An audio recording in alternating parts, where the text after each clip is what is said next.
itu merupakan salah satu hak DPR yang diberikan oleh konstitusi.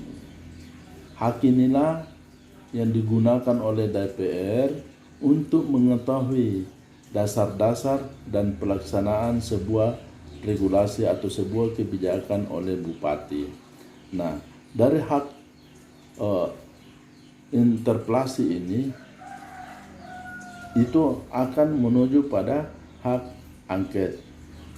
Hak angket itu adalah hak DPR untuk melakukan penyelidikan terhadap adanya pelanggaran yang dilakukan bupati terhadap kebijakan atau keputusan atau undang-undang yang berlaku.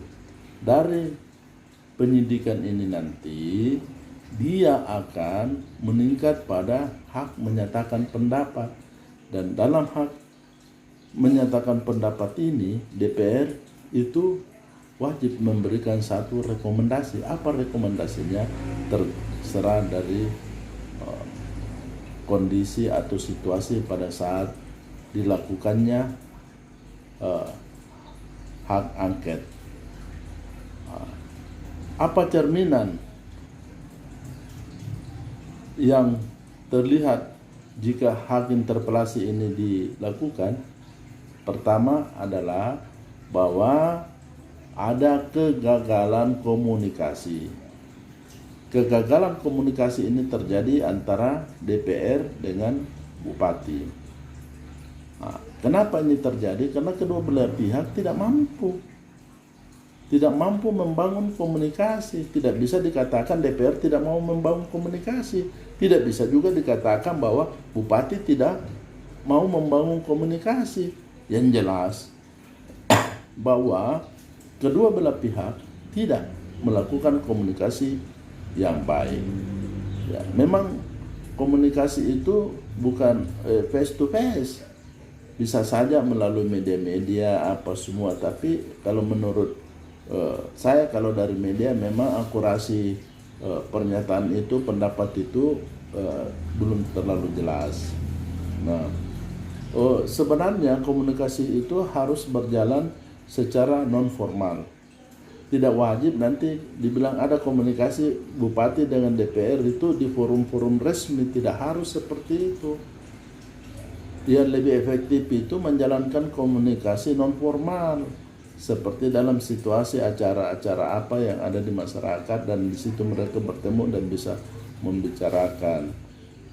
Bisa juga komunikasi itu terbangun oleh partai-partai yang ada di DPR.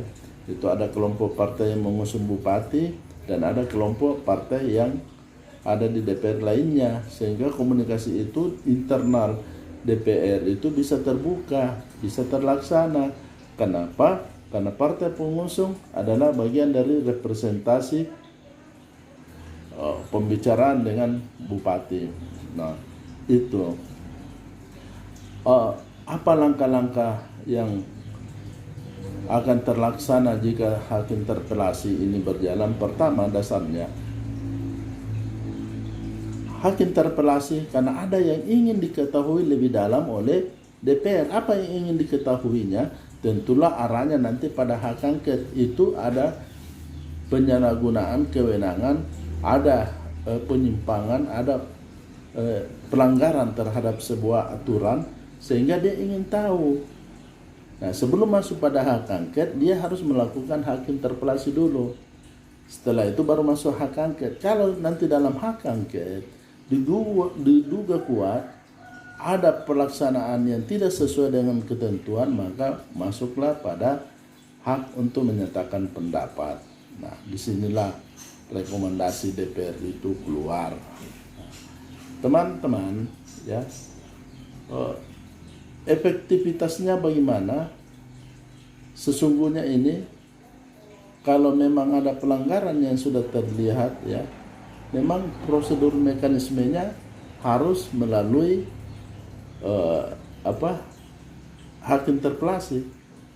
Tetapi kalau dalam hal tata kelola pemerintahan, bisa saja itu dikomunikasikan saja secara langsung atau dibuat dalam bentuk hearing ya, seperti apa yang menjadi dasar, panggil saja dinas terkait, komunikasikan, ya. Sudah itu dikomunikasikan dengan dinas terkait, ya pimpinan dengan bupati berbicara face to face supaya lebih enak komunikasinya. Kenapa? Karena kalau hak interpelasi ya tidak menutup juga kemungkinan ada oknum-oknum di DPR yang bermain juga secara pribadi untuk golongannya, untuk kepentingan pribadinya. Itu tidak menutup kemungkinan ada oknum yang bermain untuk dirinya sendiri. Tidak berarti bahwa interpelasi itu bulat. Pasti anggota DPR ada yang berbeda pendapat. Gitu. Nah, ini yang kita mau cegah. Janganlah itu hak DPR dijalankan, hak DPRD itu dijalankan kesannya jadi murahan. Karena begitu dijalankan hak interpelasi, targetnya harus pada pernyataan pendapat. Tidak bisa setengah-setengah. Kalau hanya untuk interpelasi doang, ngapain mau dibikin itu? Bikin abisuan negara aja. Bikin rapat, bikin susah-susah. Bikin rusak pelayanan publik. Kalau hanya untuk interpelasi saja, ya komunikasikan langsung. Tidak perlu dengan momentum-momentum yang sifatnya formalitas. Gitu. Jadi itu yang perlu kita pahami semua.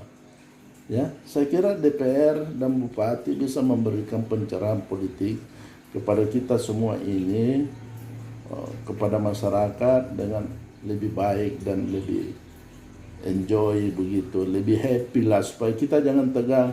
Kita ini mendengar hak interpelasi, jadinya pikir ada apa ini, ada kerusakan apa di dalam pemerintahan, apa tujuannya, ya gitu kan. Ya itu yang saya bilang tadi, ada juga oknum-oknum di DPR yang kemungkinan bisa menggunakan lain hak interpelasi ini.